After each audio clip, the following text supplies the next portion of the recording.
នេះគឺជាដំណើរកំសាន្តទៅយកឃ្មុំជាលើកទី2ជាមួយអាណយយ៉ាវ៉ាអាចជ្រូកនិងអាចឆ្អឹងដោយសារតែការពីវីដេអូមុនយើងទៅយកគឺមិនបានទេចំណែកនៅក្នុងវីដេអូនេះក៏មានសមាជិករហូត14នាក់ដើម្បីទៅជួយយកអាចជ្រូកនិងអាចឆ្អឹងមុននឹងជូនទៅវាថាចាំបបកត្រីបានមួយសិនចាំជូនទៅហើយឲ្យត្រីណាមកស៊ីស្ទួយវាបើស្ទួយវាចងដុំថ្មគប់ហ្នឹងហើយអាចជ្រូកហើយអាចឆ្អឹងក៏បាននាំខ្ញុំដើរទៅកន្លែងនេះវាឃើញឃ្មុំហើយឃ្មុំនោះក៏មិនសូវធំដែរអ្នកនរគ្នាគឺឃ្មុំរៀងទូចដែរហើយក្បាលទឹកក៏មិនទាន់មានដែរក៏ប៉ុន្តែដោយសារតែយើងមកហើយកុំឲ្យខាតក៏យកទៅបានចែកគ្នាម្នាក់មួយម៉ាត់ដែរ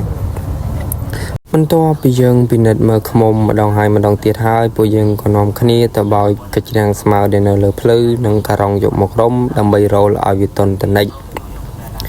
បន្ទាប់ពីយើងរោលវាឲ្យទន់តនិចហើយយើងក៏កាប់ដើម្បីទម្លាក់វាចុះមកក្រោមដោយសារតែមេឃអំពិលទឹកគឺសត្វតែបន្លាហើយដោយសារតែបថៅយើងកាប់របូត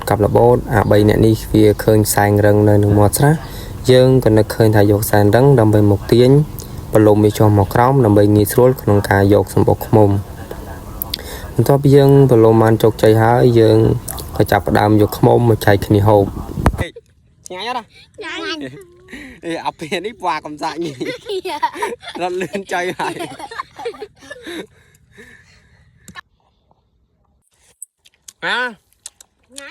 ហើយបន្ទាប់ពីយើងហូបឃ្មុំមកហើយយើងក៏ធ្វើដំណើរមកវិញហើយក៏ជួបអាកតាមផ្លូវហើយអាណយវាចេះភាសាកទៀតតាស្ដាប់សំឡេងស៊ីទាំងអស់គ្នា